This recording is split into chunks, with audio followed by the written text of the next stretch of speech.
My sister uttered these cruel words about our elderly mother. Old people without money are just in the way. How could she say such cold things to her own mother? Anger trembled through me. I wasn't interested in Dad's inheritance or anything like that, so I could bear it, but it still upset me deeply. Then, shockingly, my sister and her husband kicked our mother out of the house. I glared at them, but they only smiled smugly, impervious to my protests. As I struggled with what to do next, Mom quietly said, "It's all right," and left the room. Bewildered, I followed her. After walking a distance from the house, she stopped, chuckled, and cheerfully remarked, "Those two are done for now." Perplexed, I asked, "What do you mean?" "My name is Kate. I'm 52 years old. I've never married, but I have no regrets about that. I've worked full-time at a local company, ensuring a stable life for my old age. My mother, Tiffany, is 79 years old. She and my father were known as a loving couple in our neighborhood until he passed away at 89. After his death, my sister Sarah became fixated on his inheritance. Sarah has a grown son who's known for causing trouble, and her husband is quite a character. Money-hungry and pretentious, always preaching that material possessions define one's worth. Their reckless spending habits constantly leave them short on cash, a troublesome pair indeed. Sarah has always been greedy and showy. I recall how, in high school, she would pester our mother for the latest fads. When Mom refused, Sarah resorted to stealing money from her purse. At first, Mom couldn't believe it. She noticed funds disappearing without her knowledge and decided to set a trap, leaving her wallet on the desk and observing from a hidden spot. As expected, Sarah took the money. Mom confronted her immediately, but Sarah shamelessly shouted, "It wasn't me.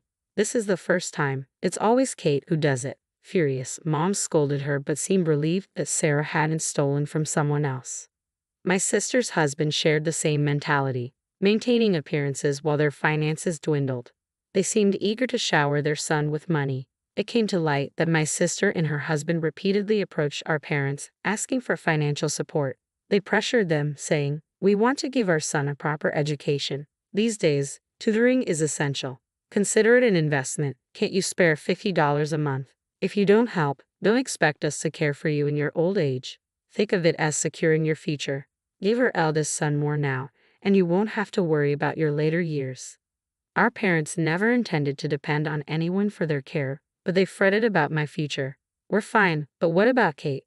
My sister and her husband's eyes gleamed as if they found their prey.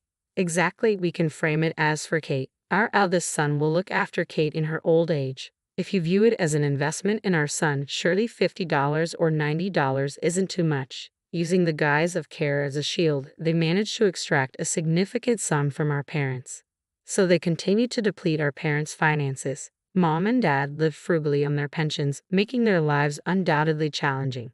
Then, their grandson secured a job and moved out of state.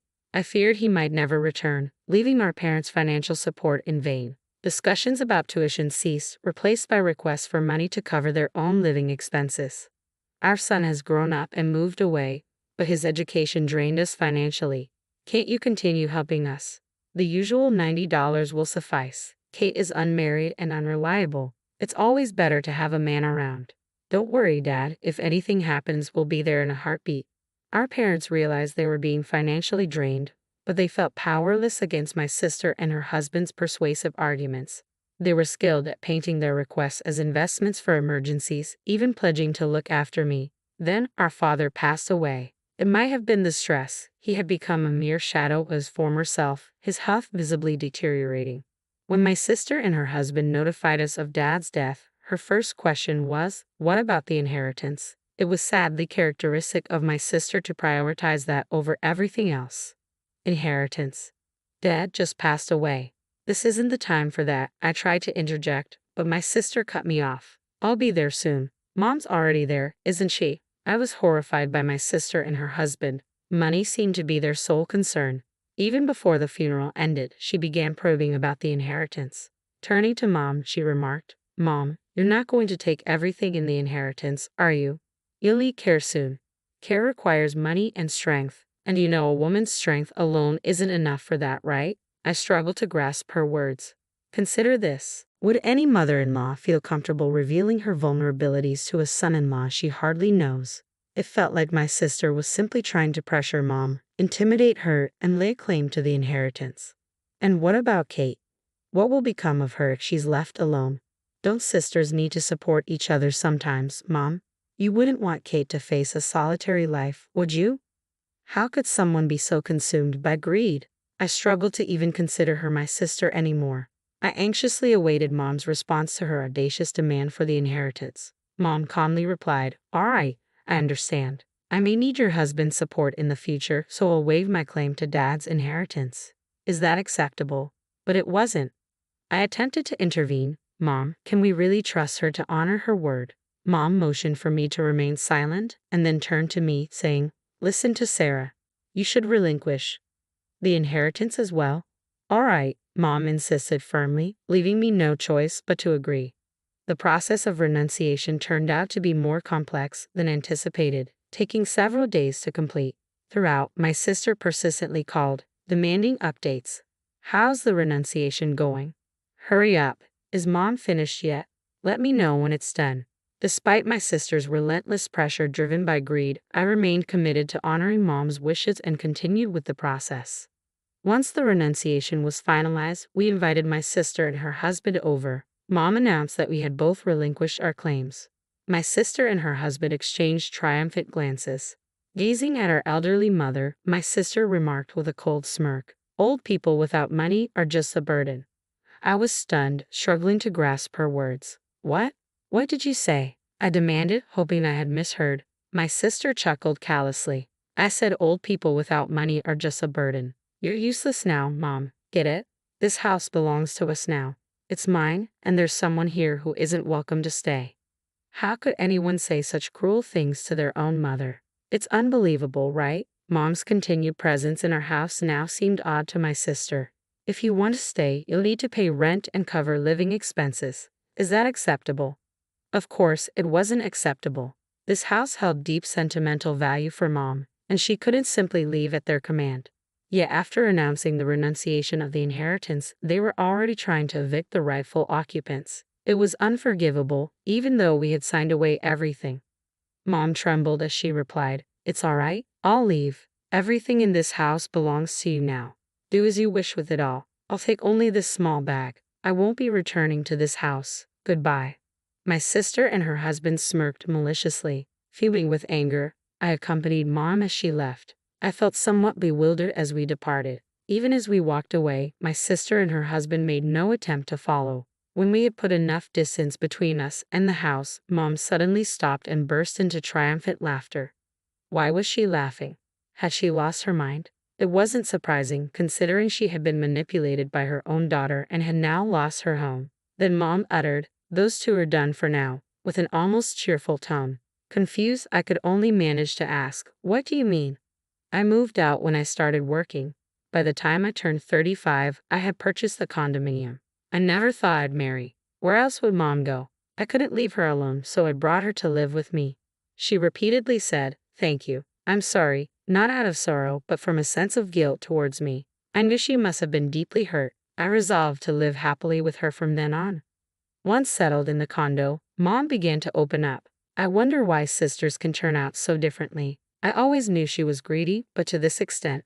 How much money will ever satisfy her? I've contributed approximately $110,000 each year for 15 years towards her son's education. That's a total of $1,650,000. We never really expected any care in return. Was it all for my sake? Mom nodded with a hint of guilt. It seemed she had been contemplating my future, worrying that I might end up alone. I'm certain now that my sister and her husband never had any intention of caring for her parents or me. Despite Mom holding on to hope for Sarah, I doubt they ever had any plans for caregiving. Fortunately, Dad didn't require much care before he passed. It must have suited Sarah well. Mom smiled again, leaving me puzzled about its meaning. Yes, it's clear now. She's content with Dad's inheritance. But she was somewhat naive, I believe. Naive? I inquired. Mom didn't explicitly state it. "You're a kind-hearted child," she murmured softly. Silence settled between us once more. Then she asked, "Did you have expectations regarding the inheritance?" "I never relied on it. I didn't care for Dad expecting inheritance. Mom and I were the ones who tended to him, albeit briefly. My sister insisted on male assistance for bathing and toileting, but Mom and I managed his care. I nursed him solely out of gratitude, with no expectation in return. And I planned to do the same for Mom, without my sister's involvement. It was all out of genuine love for them. Mom, why don't you come live here? I've been feeling lonely anyway, I suggested. Mom's eyes welled with tears this time. She thanked me repeatedly before saying something cryptic. Just give it a few months. I can't explain now, but I promise to tell you everything later. You don't need to suffer or be sad anymore. We can undo what's been done. Can you wait until then without asking questions? I was puzzled but sensed Mom had something on her mind, perhaps about my sister or the inheritance.